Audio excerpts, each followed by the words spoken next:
Muy buenos días, que Dios le bendiga a cada uno de ustedes. En la homilética se enseña de que una persona cuando debe predicar uno puede predicar lo que uno siente, lo que uno quiere, pero normalmente un ministro de Dios siempre va a predicar lo que Dios quiere para el pueblo. Y hay veces que no es lo que nosotros queremos predicar, pero sí lo debemos de hacer. He visto en este tiempo muchas personas caer en derrota, frustración o malas decisiones sencillamente porque no cumplen principios de Dios. Yo soy una persona que trabajo en el campo de la liberación muy fuertemente. Normalmente casi el 80-85% de las personas que yo recibo son personas externas a la iglesia, de los cuales vienen y son enviados por sus pastores, porque esa es la regla que yo tengo, que cuando una persona viene de otra iglesia le digo, tienes que tener el permiso de tu pastor, pero al mismo tiempo, ni aunque esa persona experimente una maravilla, un milagro creativo, sobrenatural, y dice, pastor, yo me quiero congregar contigo, vos tenés lo que yo necesito, y le digo, mira, tu pastor te envió y tú tienes que volver a tu pastor. Y por así decir, eso me valió a mí perder, entre comillas, muchos miembros, porque eso es casi todo lo que todos los días hago. Pero una de las cosas fundamentales del tema de los principios es que nosotros, al violentar algunas, sean buenas o sean malas, automáticamente generan en nosotros un impacto de nuestras decisiones. Decía que nuestras decisiones producen un eco en la eternidad. Entonces, muy importante entender y comprender perfectamente y profundamente un texto que es sencillo, pero voy a desglosarlo en esta mañana, el cual aparece en Juan capítulo 8, versículo 31 al 34, donde nos da una idea de cómo tiene que estar nuestra mente enfocada en qué, en la verdad. El título del mensaje es La verdad te hace libre.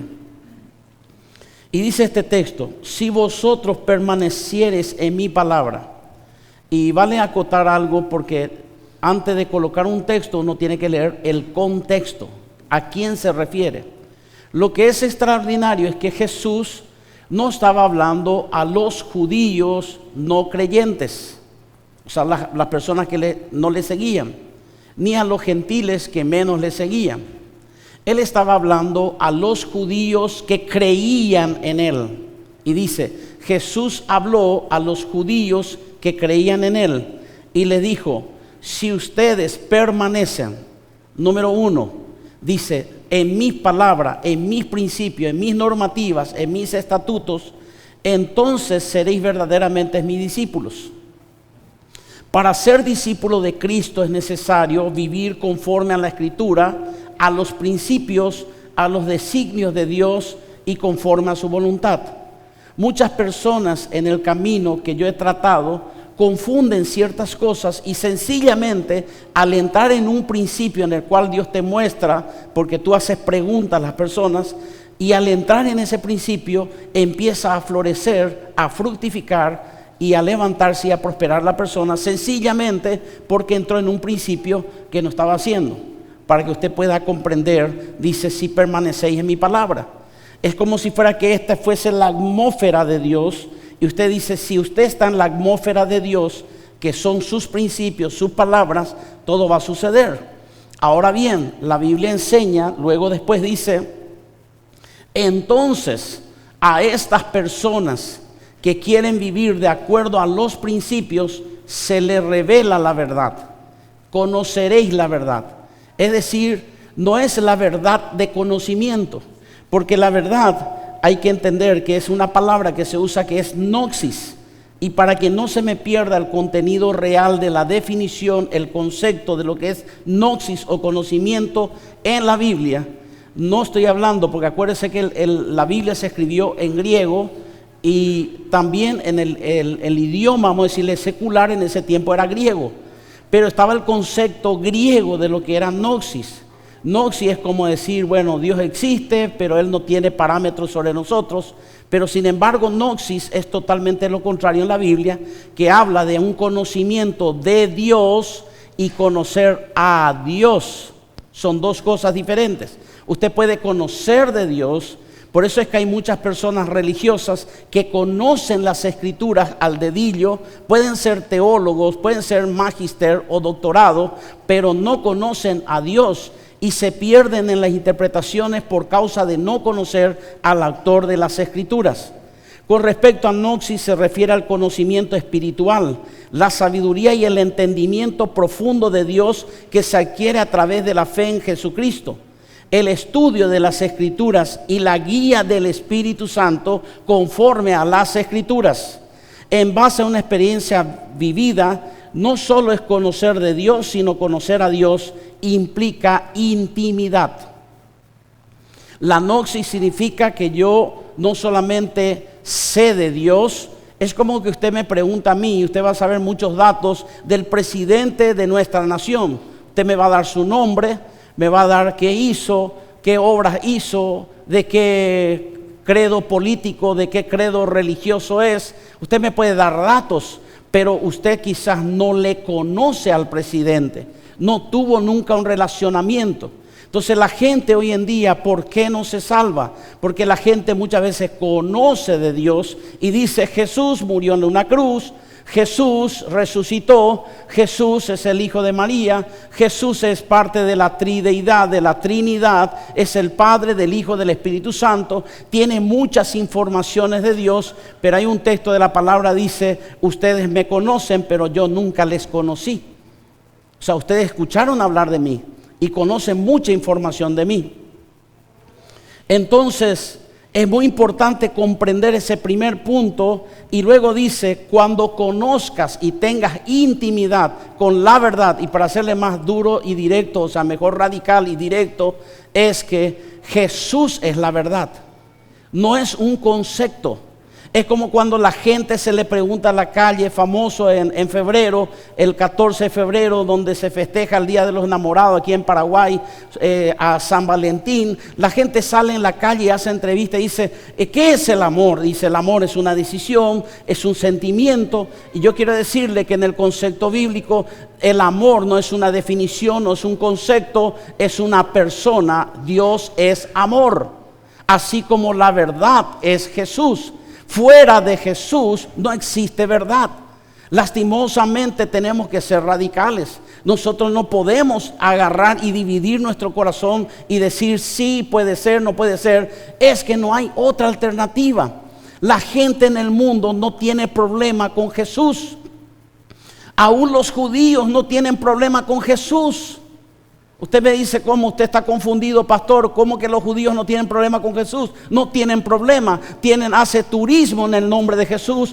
Ellos mismos te guían a los lugares donde Él caminó, donde hizo milagros, donde Él presentó el sermón del monte, y ellos ganan dinero con eso y conocen de Jesús, pero no se les reveló el Cristo. Entonces todos, aún los mahometanos, reconocen que Jesús es un gran profeta. Así como Mahoma. Los hindúes dicen que él llegó al nirvana. Nirvana significa, es el punto de perfección que un hombre puede llegar, que solamente consideran que Jesús llegó al nirvana, los hinduistas, pero no creen que Jesús es el Hijo de Dios y el Dios que se hizo carne. Tanto así que la Escritura dice en Primera de Juan, el que no reconoce que Jesús vino en carne y Él es Dios hecho hombre, el tal sea anatema o maldito. Entonces significa un conocimiento de Él. Ahora, cuando conoceréis la verdad, esa verdad Jesús es cuando te hace libre. Mi óptica cambió hace 2 semanas por este pensamiento. Venía meditando en esta escritura 2 semanas atrás y decía, ¿qué ves? Me decía. Y empecé a mirar porque uno recorre, va a supermercados, shopping, restaurante, amigos, cumpleaños, matrimonios, lo que sea. Uno está mirando constantemente y observando a las personas. Y me dijo el Señor, ¿qué ves? Y me dijo el Señor, solo hay dos tipos de personas. Personas que están encadenadas o personas que están libres. Porque toda persona que está fuera de Cristo está condenado, está atado, está encadenado porque está en delitos y pecados. Y ahí es que cuando el Señor me dijo, es que muchas veces tú observas en la iglesia, parecen todos creyentes, vienen a la iglesia, pero muchos están atados. Están atados por su pasado, atados por pecados que están cometiendo sin saberlo y están siendo atados y siempre pidiendo perdón por el mismo pecado porque está atado. No puede romper esa coyuntura, no puede romper ese yugo porque no es libre. Y la libertad es esclavitud a los pies de Cristo. La libertad en la Biblia no se refiere a hago lo que yo quiero, vivo como yo quiero y sobre todas las cosas, yo ya soy salvo. Señores, la iglesia tiene una doctrina bíblica y le estoy hablando bíblicamente. Si usted quiere venir a discutir, yo puedo sentarme con usted 3, 4 horas y mostrarle que sí, una persona que fue cristiana puede perder su salvación, que una persona puede perder su galardón. Tanto así que el Apocalipsis dice el que ha vencido, no dice el que ha perdido. Ese es. Ahora, la Biblia habla que usted puede perder el primer amor. La Biblia dice que usted puede perder de alguna manera, aunque está mal dicho, perder la salvación, porque la salvación siempre está vigente. El que se pierde es el pecador. Pero quiero decirle algo importante para que usted pueda ser radical con este tema. El tema es que yo hoy puedo tomar una decisión errada y empezar a transitar un camino que no es la de Dios, que ha sucedido, con todo respeto y con mucho amor, les digo, con muchos pastores de la iglesia. No estoy hablando de miembros. Estoy hablando de que hoy en día tenemos hijos pródigos que están fuera de la iglesia siendo hijos, y hay hijos pródigos que están sentados en la primera fila de la iglesia. Son hijos pródigos perdidos. Pero lo peor de todo es que no solo hay hijos pródigos. Estamos en una época, en una temporada que esto no se hablaba. Señores, hace 20 años atrás se predicaba sobre el hijo pródigo. Hoy tenemos que predicar sobre el hijo pródigo que está fuera de la casa y el hijo pródigo que está dentro. Y tenemos que predicar a los padres que están perdidos. Ya no son solo los hijos. O antes predicábamos que había una oveja perdida que teníamos que ir a buscar. Hoy tenemos que predicar que no solo hay ovejas perdidas, hay pastores perdidos porque salieron de los principios de Dios. Se dejaron ganar por la codicia, se dejaron ganar por la fornicación, se dejaron ganar por los pecados de este mundo, se dejaron ganar por muchas cosas. Seguimos en este lugar. Dice, la verdad te hará libre. Le respondieron, linaje de Abraham somos. No, pero si yo soy de la iglesia Caris Ágape y jamás hemos sido esclavos de nadie, pero yo soy de tal iglesia, yo soy evangélico, leo la Biblia, doy mi diezmo, hago todo lo que sea. Pero dice, ¿cómo dices tú si seréis libres? Jesús le respondió, de cierto te digo, déjeme agregar esto que no está en la Biblia, que no valen aquí tus credenciales, ni las veces que te congregaste, sino que aquí lo que vale es que todo aquel que hace pecado, esclavo es del pecado. No solamente eres pecador, eres esclavo. Y eso fue lo que el Señor me mostró. Me dice, hay muchas personas que están esclavizados por el pecado. Y le dije, Señor, eso es duro para predicar en una iglesia. No tendríamos que predicar en el mundo. Y me dijo, predica la iglesia porque yo vengo pronto. Y le voy a decir la primera verdad, conoceréis la verdad te hará libre. Señores, no hay trato para Dios, dice Hebreos 12:14, seguid la santidad y la paz, sin la cual nadie verá al Señor. La santidad no es opcional, la santidad es obligatoria. No, pero yo no soy pecador. Sí, pero hay cosas que no son, que son prioritarias para nosotros y Dios lo cuenta como pecado cuando tú lo haces normalmente o anormalmente, piensas que es correcto, pero te está perdiendo y te hace perder la dirección en el camino del Señor. Cuando Jesús hablaba, y estaba hablando de conocimiento, él tenía que hacer milagros. Lo llamativo de Jesús, para darle más radicalidad, que conocer a Jesús y entender a Jesús y vivir por Jesús y caminar detrás de Jesús, significa de conocer no solamente lo que Él hizo, sino lo que Él es para mí. Jesús hizo muchas señales. Estas señales no eran solamente señales por Él predicar. No era solamente para mostrar yo soy el Hijo de Dios. Por ejemplo, cuando Jesús convirtió el agua en vino, Él quiso mostrar que Él es el Dios del proceso, que Él está sobre el tiempo, que a Él no le molesta hacer que en segundos convertir el agua en vino.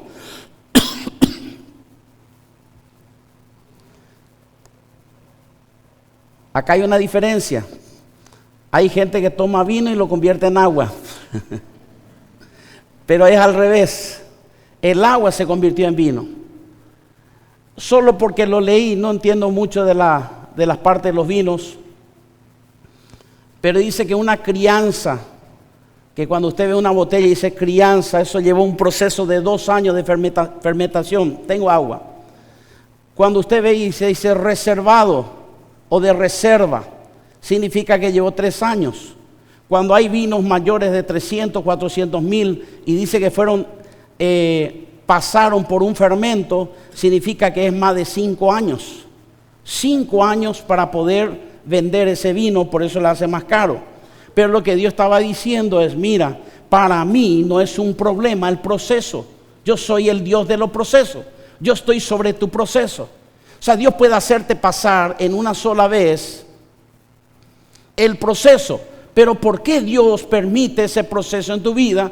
Porque el problema no es el proceso ni la conversión, sino el problema es la forma que nosotros vamos a volver a cometer el mismo error. ¿Por qué? Porque no entendemos el proceso de Dios, que tenemos que ser golpeados.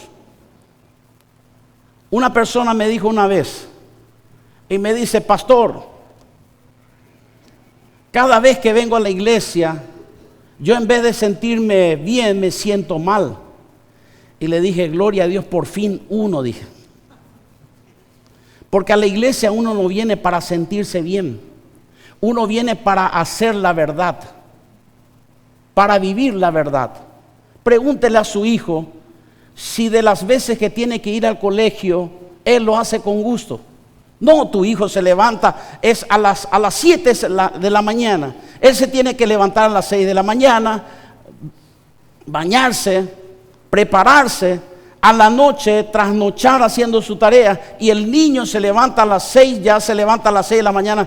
Mamá, por favor, vestite ya porque necesitamos ir al colegio, estoy muy interesado de ir al colegio. Dice, ¿por qué sos haragana, mamá, papá? Siendo que yo ya me quiero ir al colegio. No sabés lo glorioso que es para mí ir al colegio.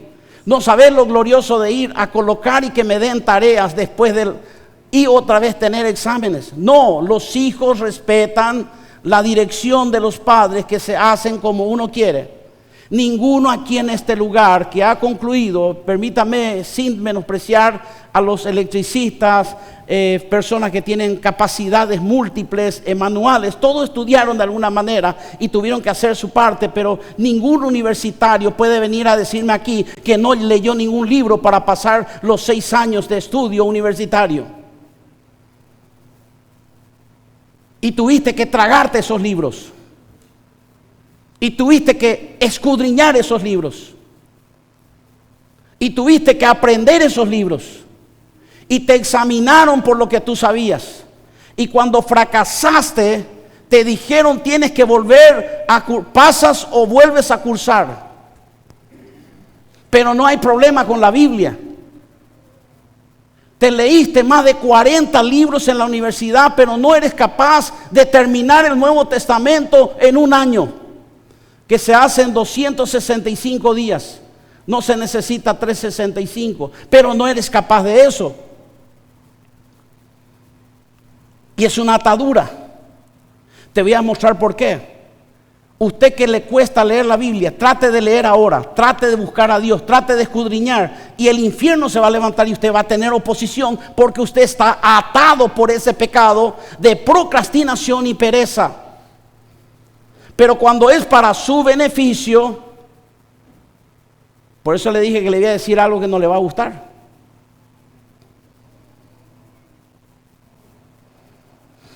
Estudiantes universitarios constantemente se acercan a mí: pastor, tengo un examen importante, ora por mí. Y yo le digo: yo oraré por ti y tú vas a estudiar.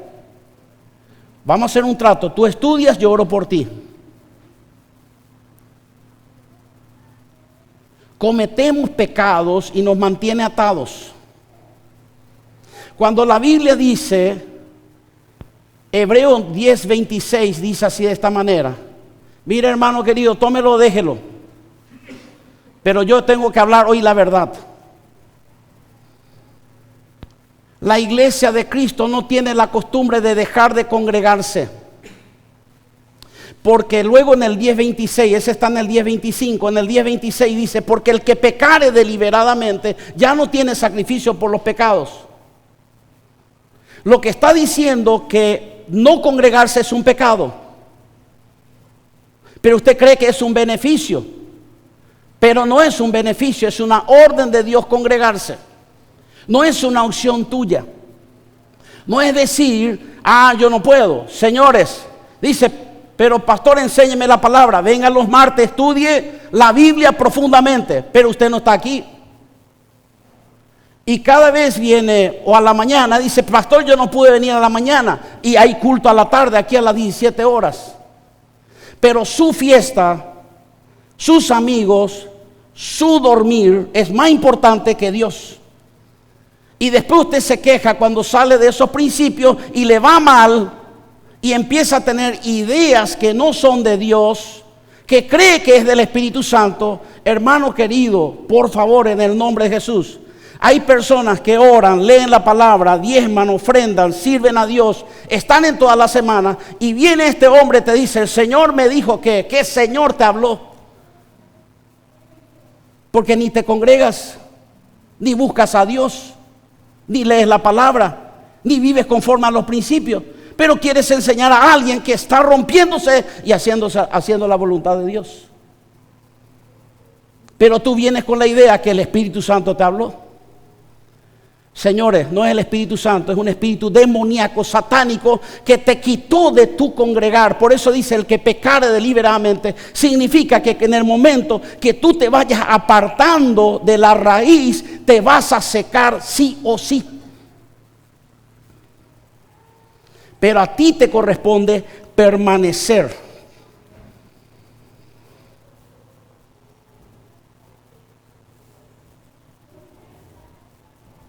Por eso es que usted recibe información en toda la semana. Señores, le hablo crudo porque es necesario entender. Tu hijo de 6, 7, 10, 12, 13, 14 años recibe una información todos los días. Satanás le da información a su cerebro. Y la única forma milagrosa que Dios tiene para destrabar su mente es que usted le traiga por lo menos una vez al culto para que escuche la palabra de Dios y sepa lo que tiene que hacer. Y ¿sabes qué? Si tú no lo haces, estás cometiendo un pecado grave. Porque el primer mandamiento el primer mandamiento aparece en Deuteronomio capítulo 6 versículo 4, cuando dice: cuando vayas en el campo, enséñale a tu hijo. Cuando estés fuera de la casa, enséñale a tu hijo. Dice: todo el tiempo instruye de mañana, tarde y noche a tu hijo, para que no se aparte del camino de Dios. Y muéstrale quién es la prioridad. Pero tu hijo, tu familia no ve quién es su prioridad. Ve que tu prioridad eres tú, pero no Dios. Hay mucho silencio, pero eso habla bien. Mira, hermano querido. A propósito, siempre hay un hermano que se me acerca y después me dice: pastor, ¿hay alguien que pecó en la iglesia? ¿Hay alguien que está mal? No, esa información yo recibo de Dios. Tanto así que mi mayor tiempo para poder predicar es apartarme de todo lo que es mi mente, mi corazón, mis sentimientos, y decir: ¿qué quieres Dios que hable? Y el Señor me dice, hay personas que están pecando abiertamente, porque Santiago 4:17 dice, el que sepa hacer lo bueno y no lo hace, le cuenta como pecado. Hermano querido, tú tienes dones y talentos, tú lo tienes, no lo estás usando, es pecado. Y es un pecado de rebelión contra Dios.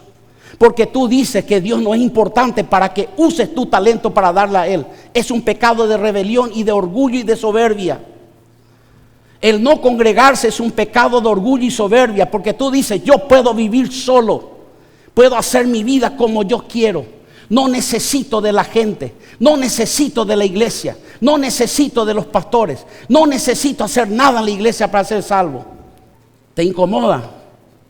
Gloria a Dios. A propósito, escúchame bien, hermano, usted piensa que yo estoy predicando hacia usted. Todas las palabras dice que es una espada, que cuando usted siente, y a lo mejor usted como Matrix se da la vuelta, sale por aquí, sale por allá, a mí me corta en 1000 pedazos y me dice, ¿y tú? ¿Me está entendiendo? No es solo para usted, es para mí. Y le dije al Señor, hermanos queridos, aleluya, hay cosas que yo no puedo decir porque la gente no va a entender, pero tengo que decirlo. Últimamente tuve más de 7 a 10 sueños. Sueños, escuche bien, no revelación que he visto la luz, solamente me mostraba en situaciones. Y le digo, las situaciones las cuales eran ínfimas, pequeñas, situaciones muy pequeñas. Y cuando despertaba decía, es pecado, libérate. No permito que mis ministros y mis sacerdotes vivan de esa forma. Conoceréis la verdad. Quiero decirte, hermano, que tú no eres miembro de una iglesia. Tú eres real sacerdocio, pueblo escogido por Dios para anunciar la virtud de aquel que nos llamó a su luz de las tinieblas. No eres común y corriente. No entiendes que no eres una persona. No es el pastor tiene que ayunar. Y sobre todo, yo no ayuno porque Jesús ya hizo todo por mí. Hermano querido, Jesús se reventó 40 días y todas las veces que aparece en la Biblia que siendo el Hijo de Dios estaba ayunando, sus discípulos ayunaron. ¿Quién crees que somos nosotros para decirle a Jesús que no podemos ayunar? Cuando la Escritura dice, cuando ayunéis, cuando oréis, no es una opción, es una obligación. Porque va a ser triste para mí. Lo primero más triste para mí es que si viene Cristo ahora mismo, sea yo el primero acá parado, sentado y mirando a unos 20 personas que tampoco se fueron. Eso va a ser triste para mí. Nosotros no ganamos miembros, ganamos almas. Personas que vivan de acuerdo a la voluntad de Dios.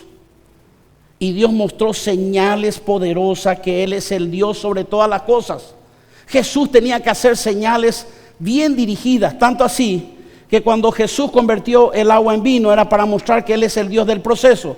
Cuando sanó al paralítico de 38 años, le dijo, yo soy el Señor del tiempo, no me importa que sean 38 años.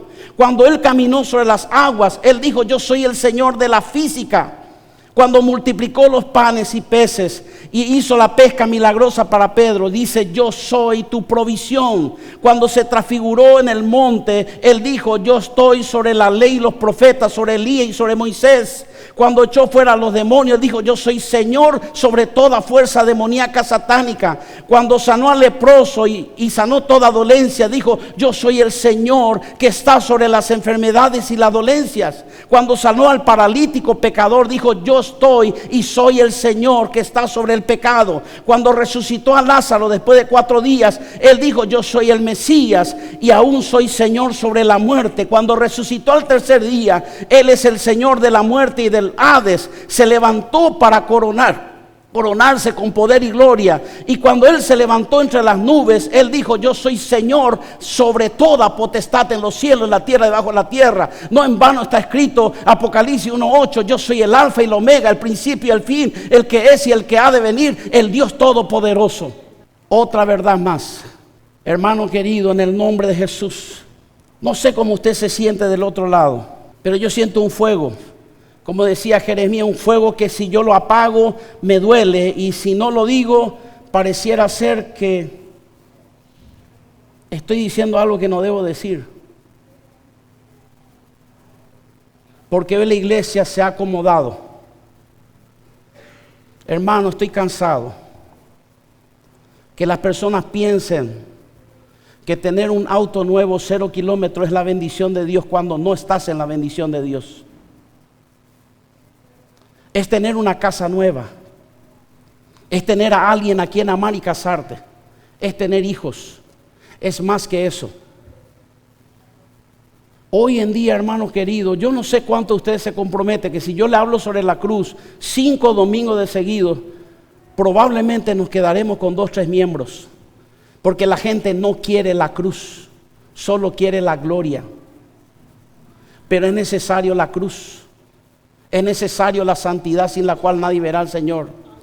Y mire que el Señor es tan estricto, dice que no tenga mancha ni arruga tu corazón, tu mente, porque Dios sacará a juicio aún las intenciones con las cuales viniste a tocar el teclado, a las intenciones que viniste para cantar, para predicar, para servir como mujer, para servir en la alabanza, para servir al Señor como maestro. Dice, Dios va a medir la intención de tu corazón. Él va a pesar. Supongamos que en este mismo instante se tuviera que proyectar tu pensamiento en el proyector. ¿Qué estás pensando ahora? ¿Qué hay en tu mente ahora? Y todo eso, la Biblia dice, lo siento, dice, todo va a salir a la luz. Me aterra el pensar. A Daniel se le siguió 2 meses con cámaras. Y dice que no hallaron falta en él. Hermano querido, en medio de nosotros hay personas que no necesitan menos de 24 horas para que encuentre toda la falla y pecado en nuestra vida. Hombres consagrados. Pero esta prédica es para que tú mejores en el reino de Dios. Disfruta de lo que tienes. Gloria a Dios por tu esposa. Gloria a Dios por tu vehículo. Gloria a Dios por tu trabajo. Gloria a Dios por tu cuenta bancaria. Disfrútalo. Pero ¿de qué te sirve si pierdes tu alma? ¿De qué te sirve si no haces la voluntad de Dios? Siguiente verdad. Hechos 17, 30, 31. Pero Dios, habiendo pasado por alto los tiempos de esta ignorancia, porque quizá algunos estaban ignorando, ahora manda a todos los hombres en todo lugar que se arrepientan, por cuanto ha establecido un día en el cual juzgará al mundo con justicia por aquel varón a quien designó, dando fe a todos por haberle levantado de los muertos. La obra de cada uno será manifiesta, aun los pensamientos y la intención del corazón. 1 Corintios 3:13. Apocalipsis 20. Son textos terroríficos para los cristianos de hoy en día. Pero quiero decirte que tú vas a ser juzgado en forma personal. No tiene nada que ver tu esposo, tu mamá, tu papá, tu hijo. Vas a ser juzgado en forma personal de acuerdo a lo que viviste al evangelio tú. No importa lo que tu esposo hizo. No, a ti te pregunto, pero mi esposo no dejaba que yo... No, eres tú. ¿Tenías más temor de tu esposo o de mí? ¿Tu hijo era prioridad o era yo? ¿Tu esposa era prioridad o yo? ¿Tus sentimientos eran prioridad o yo? Porque engañoso es el corazón y perverso. ¿Quién lo conocerá? Solo el Señor. Cuando usted empieza a ser guiado por el corazón, ya fracasó. Porque nosotros no somos guiados por el corazón, por la lógica, el entendimiento. Somos guiados por la palabra de Dios y el Espíritu Santo que da revelación a esa escritura. Y vi un gran trono blanco y el que estaba sentado en él, de delante del cual huyeron la tierra y el cielo, y ningún lugar se encontró para ellos. Y vi a los muertos grandes y pequeños, de pie ante Dios. Y los libros fueron abiertos, y otro libro fue abierto, el cual es el libro de la vida. Y fueron juzgados los muertos por las cosas que estaban escritas en los libros, según sus obras. Y el mar entregó los muertos que había en él, y la muerte y el Hades según sus obras. Cada uno fue juzgado según sus obras. La muerte y el Hades fueron lanzados al lago de fuego. Esta es la muerte segunda. Primera pregunta para usted. El que no se halló inscrito en el libro de la vida fue lanzado al lago de fuego. No hay peor cosa en el mundo que su nombre no esté escrito en el libro de la vida. No importa lo que usted haga. La pregunta es, ahora, aquí, en este momento, ¿está escrito tu nombre en el libro de la vida? La segunda pregunta va a una relación. Para que tu nombre esté escrito, la Biblia declara qué se debe hacer y qué no se debe hacer. Mateo 7:21, no todo el que me dice Señor, Señor, pero recién estuvimos cantando, a Él sea la gloria, entrará en el reino de los cielos, sino el que hace la voluntad de mi Padre que está en los cielos. La pregunta es, ¿usted está haciendo ahora la voluntad de Dios? ¿O está en la voluntad permisiva de Dios que no existe? ¿Está haciendo la voluntad de Dios?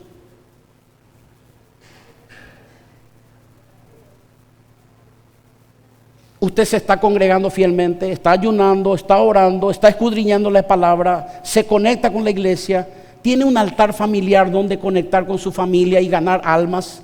Porque dice Jesús, dijo, toda potestad me es dada en los cielos y en la tierra. Por tanto, id y predicad el evangelio a toda criatura. ¿Estás predicando? ¿Cuántas almas ganaste hasta este momento? ¿O es porque tú, no, ese no es mi llamado? Señores, es un llamado evangelístico, es para todos. Y ahí viene lo peor. Muchos me dirán aquel día, Señor, Señor. Imagínense, inclusive ya sean obras, no profetizamos en tu nombre. Y dice que eran no dice que las profecías eran malas, dice que las profecías eran correctas. Y en tu nombre echamos fuera demonios. Oh, qué terrible, yo estoy aquí en esta lista. Profetizo en su nombre, echo fuera demonios. Y en tu nombre hicimos muchos milagros. Y de repente me presento al verdadero Jesús de las Escrituras. Y quiero pasar al lindero de la muerte a la vida eterna. Y este es lo peor que podés escuchar. Cuando el Señor dice, entonces les declararé, nunca os conocí, apartados de mí, hacedores de maldad. Sino el que hace la voluntad de mi Padre que está en los cielos. ¿Sabía usted que personalmente usted nunca escuchó que yo digo que soy apóstol? Hay personas que tienen 3, 4 miembros y dicen, apóstol fulano, excelentísimo Señor profeta de los cielos y de la tierra. Ya hay ahora ya una línea de los padres que realmente, disculpe, pero son una gente manipuladora para quitar dinero a sus hijos. Con todo respeto. Personas que van a ser juzgados. ¿Cuál es la motivación?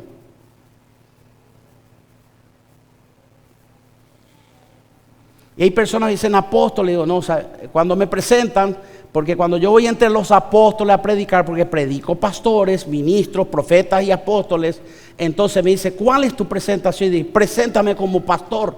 Y ¿sabe qué me dice el coordinador? No puedo presentarte como pastor. Porque mínimo para hablar a los apóstoles tiene que ser apóstol. Ñande Yara. Dios mío. Y yo le digo, entonces me presenta y dice, aquí con nosotros el apóstol fulano de tal. Digo, hermano querido, no soy apóstol, soy pastor. Hago obra apostólica. Usted sabe, viajo por el mundo, abrimos iglesias, servimos a las personas. Las señales me acompañan. Hermano querido, ahora le hablo una intimidad. Si yo ni aún como pastor no estoy a la altura de lo que Dios quiere para mí, imagínense si es apóstol. Ahí sí que ya me voy a la vez, como se dice en algunos. Entonces se me ocurrió, como ando muy cristiano, veo Netflix, pero de Chosen, los elegidos. Y visto la vida de Pablo.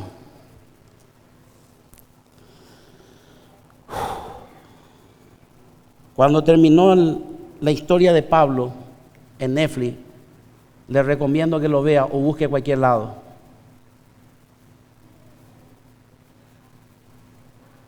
Lo único que se me ocurrió es decirle, Señor, perdóname.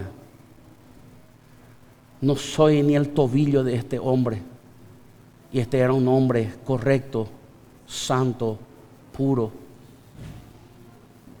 Hermanos queridos, los apóstoles morían crucificados, golpeados, heridos. No estoy criticando porque es cada uno su llamado. No quiero meterme en eso. Hoy los apóstoles andan en jet, primera clase. Y no discuto, gloria a Dios, porque tiene la posibilidad. No es ese el problema. El problema es cuando no tenés un corazón. ¿Por qué estás haciendo? ¿Cuál es tu llamado?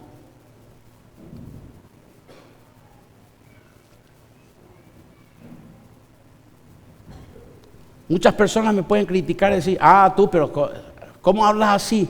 Con razón que tiene pocos miembros. Voy a decirle algo, como dijo el apóstol Pablo, ahí sí voy a usar el apóstol Pablo. Me gloriaré en algo. Si yo tuviera que tener miembros solamente por una persona que hice liberación, que está dentro de esta ciudad, tendría 4,800 miembros.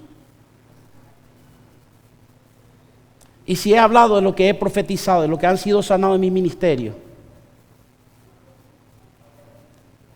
yo no hago lo que yo quiero.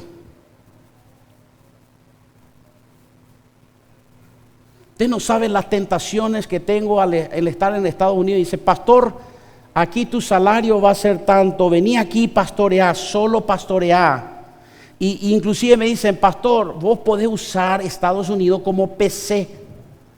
Y aquí vos recibís lo que necesita Latinoamérica, que son los dólares para poder mantener las iglesias de Latinoamérica que no tienen los dólares. Pero Latinoamérica tiene lo que nosotros no tenemos, que es la unción, la santidad, el respaldo de Dios, lo sobrenatural. Y yo le hablo verdad. En ningún momento me picó eso. Porque si hoy mismo tomase esa decisión, en menos de un mes, en un púlpito de Estados Unidos, con una congregación de 400, 500 personas, ganando 10 a 15 veces más de lo que gano en este lugar, con todo respeto, Jesús me preguntaría, ¿qué haces aquí cuando yo te llamé que estés allí? Y el peor fracaso es tener éxito en lo que Dios no te llamó. Tienes que hacer lo que tienes que hacer.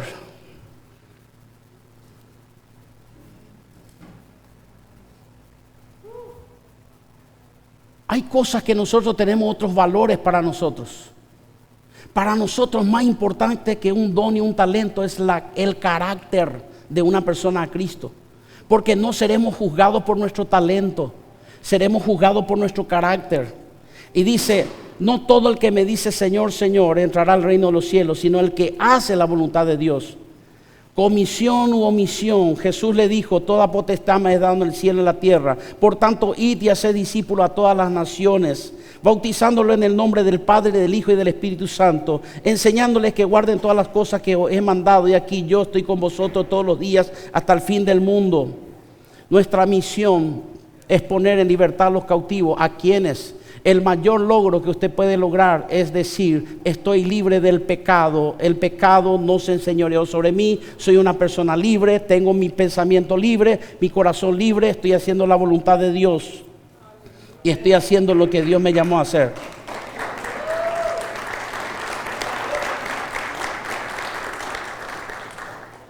Último texto, y sobrevino temor a toda persona y muchas maravillas y señales eran hechas por los apóstoles. ¿Por qué? Porque estaban en el lugar correcto. Todos los que habrían creído estaban juntos y tenían en común todas las cosas. Esa parte todavía nos falta.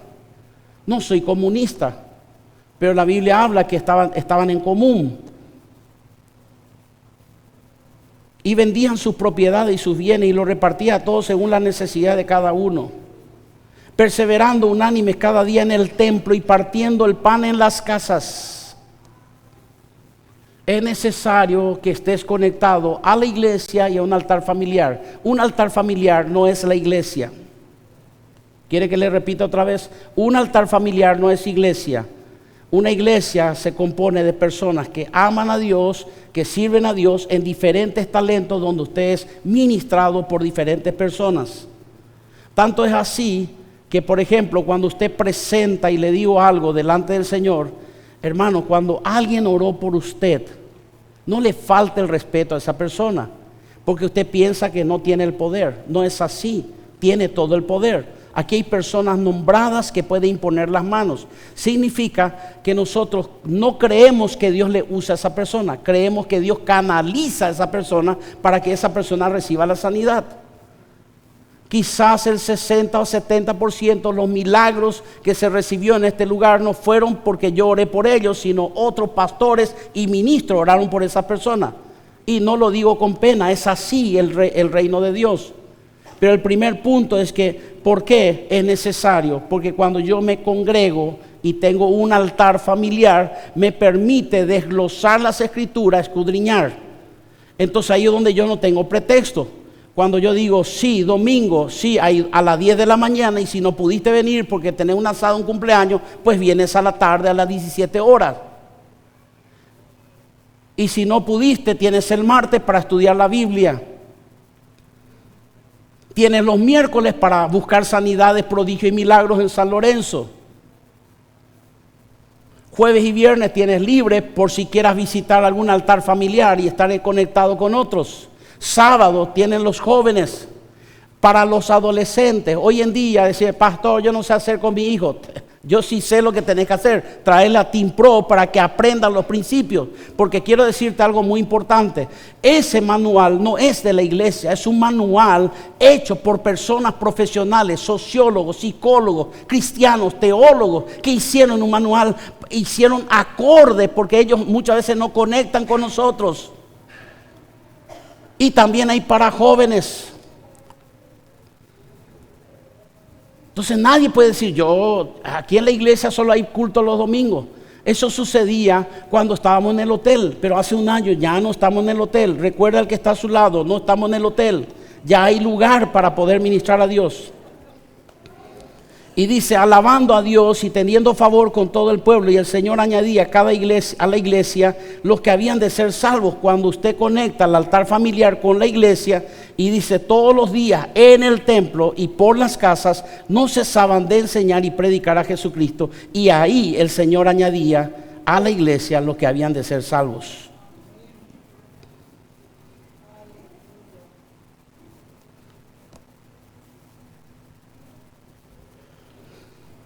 Por último, Dios dice,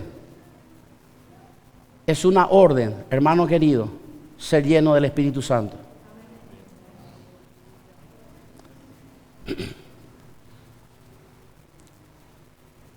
Voy a ser un poco tajante con esto, pero no se moleste. Voy a hablarle de la doctrina. Nosotros crecimos bajo las asambleas de Dios. Es una de las doctrinas más sanas y completas. Tenemos no una doctrina de la Asamblea de Dios, no somos arminianos que creemos que la salvación se pierde, ni calvinistas que la salvación no se pierde. Nosotros somos cristianos acorde a la Escritura. Lo que la dice la Escritura es lo que vamos a hacer. Cuando Dios habla de ser lleno del Espíritu Santo, no es una opción. ¿Qué tan lleno estás del Espíritu Santo? ¿Fuiste bautizado en el Espíritu Santo? Por eso es que muchos de nosotros no tenemos poder, porque es necesario ser lleno del Espíritu Santo. Ah, no, pero eso hablar en lengua, no, lo siento. Déjeme disertar un ratito por eso. Dice, no es tan importante el hablar en lengua. Sí es importante, y más que importante, le digo por qué. Porque figura como uno de los dones más pequeños, pero no dice que es el menos importante. Pero cuando vamos a Santiago, cuando dice toda la rueda de la creación funciona por tu lengua. En la vida está la muerte y la vida. Entonces dice que cuando yo maldigo, dice que se inflama la rueda de la creación y uso el lenguaje de Satanás a través de mi boca y entonces pervierte, destruye. Pero si yo uso el lenguaje de Dios, ¿qué sucede? Por eso es necesario recibir el bautismo del Espíritu Santo. Porque la vida está en el poder de la lengua. Y esta es una doctrina de las Escrituras. Por eso está escrito: en mi nombre echarán fuera demonios, hablarán nuevas lenguas. Pero ese es pequeño, a mí no me interesa. No sé, pero es un mandamiento. Y dice: ser lleno, Efesios capítulo 5. ¿Por qué? Porque dice: hablando con salmos, himnos y cánticos espirituales. Va a cambiar tu lenguaje.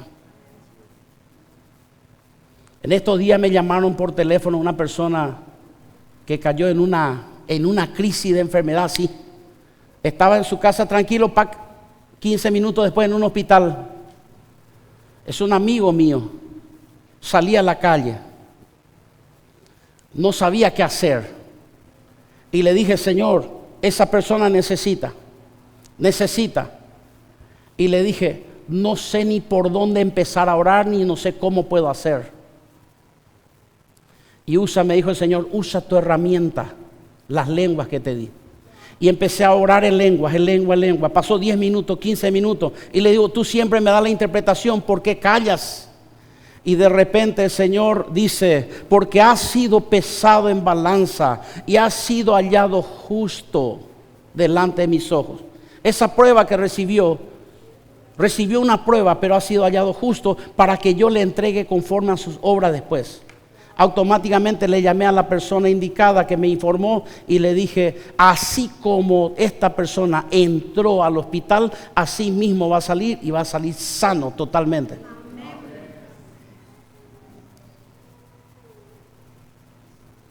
Porque las lenguas tienen poder, porque ora lo que tú tienes que orar.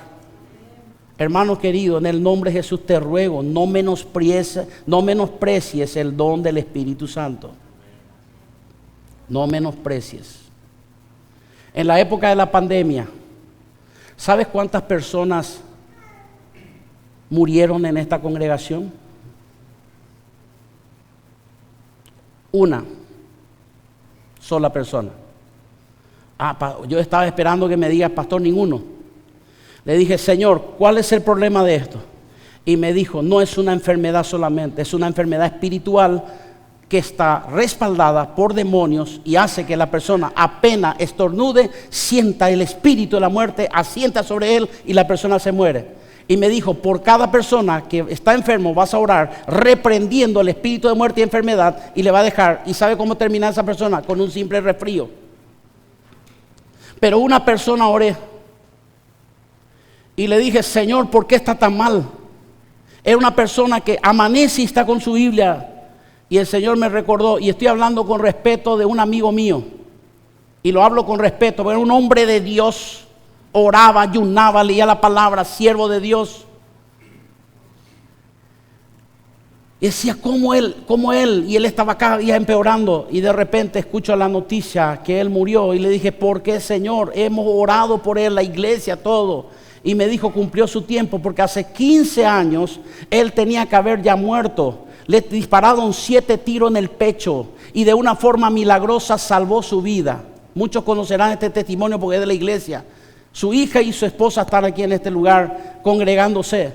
Recibió 7 balazos y de una forma magistral conoció a Cristo, y Dios le sanó y le dijo: le di 15 años más de vida, pero ya llegó su tiempo.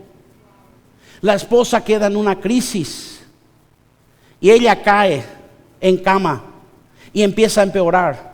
Yo veo 2 hijos que quedarían huérfanos.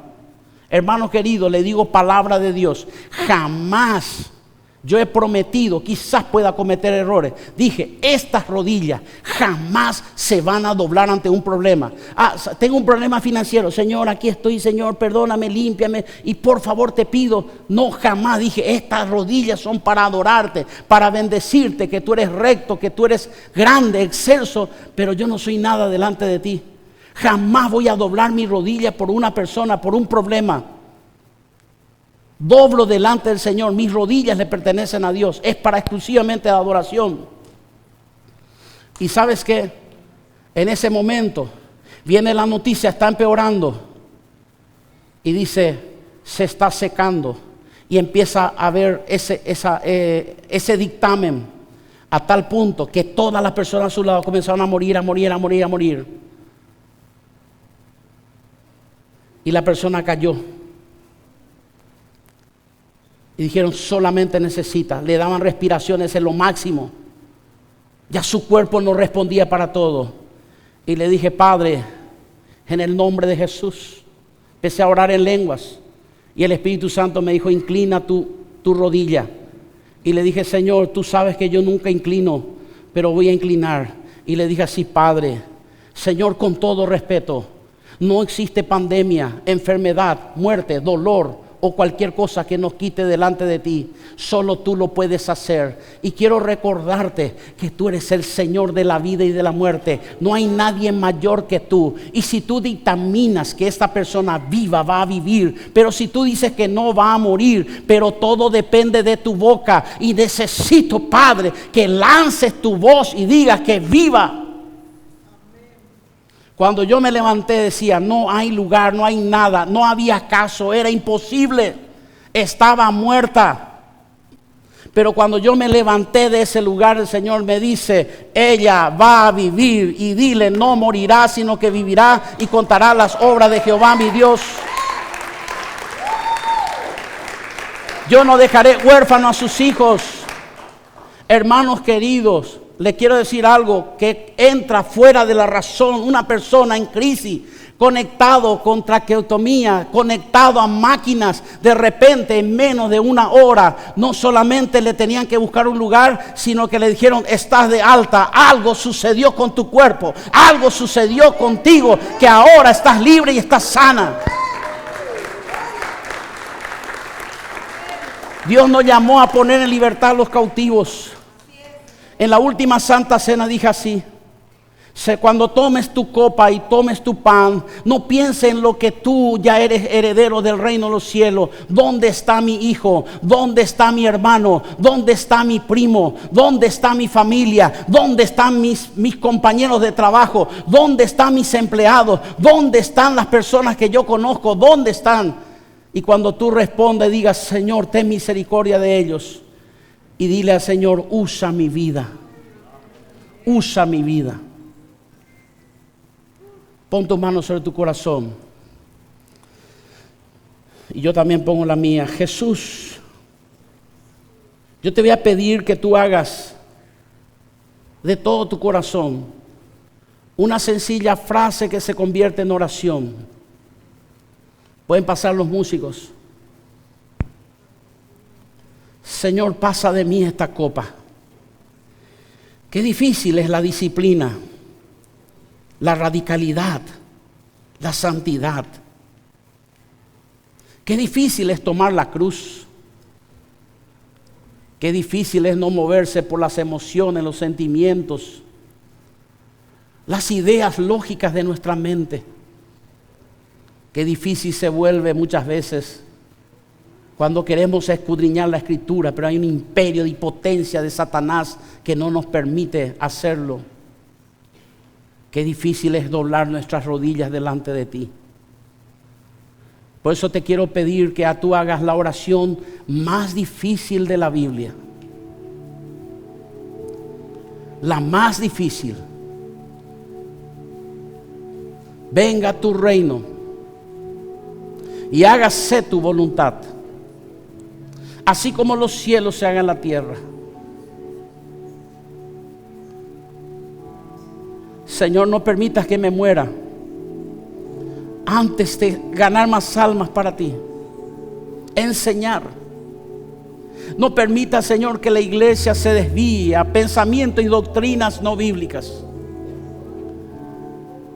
Sé que es difícil, porque hoy el mundo y aún las iglesias evangélicas, con tal de ganar alma, casan a recasados. Personas que dejan a su esposo, a su esposa, y van a esa iglesia y el propio pastor les casa, como diciendo que el pecado se puede cometer. Líbranos de la codicia, huir de la fornicación. Señor, en esta hora quizás mi cuerpo, mi alma, mi espíritu está con manchas, con arrugas. Límpiame. Hágase tu voluntad. Son cosas que yo no quiero hacer, pero son cosas que tú quieres que yo haga. Son cosas que tú quieres que yo piense, aunque yo me opongo. Ocupa mis pensamientos, lleva cautivo mis pensamientos a Cristo, a la obediencia. Por favor, no borres mi nombre del libro de la vida. Esa es la peor noticia que puedo recibir. Cuando me llamen por mi nombre y un ángel agache su cabeza con dolor y diga: no está escrito su nombre en el libro de la vida. Cuando Jesús tenga que decirme: nunca te conocí, echaste fuera demonios, sanaste enfermos, hiciste milagros, pero no te conozco, porque no hiciste mi voluntad. Señor, queremos una iglesia que haga tu voluntad, no la nuestra, no de una visión pastoral. Queremos al Espíritu Santo que gobierne nuestras mentes, nuestros corazones. Y quizás por ignorancia he cometido tantos errores y horrores. Forgive me, Jesus, perdóname. Perdóname. Ayúdame. Llévanos, Señor, al sitial. ¿De qué me sirve no hacer tu voluntad? Heme aquí, Señor. Hágase tu voluntad. Hágase tu voluntad.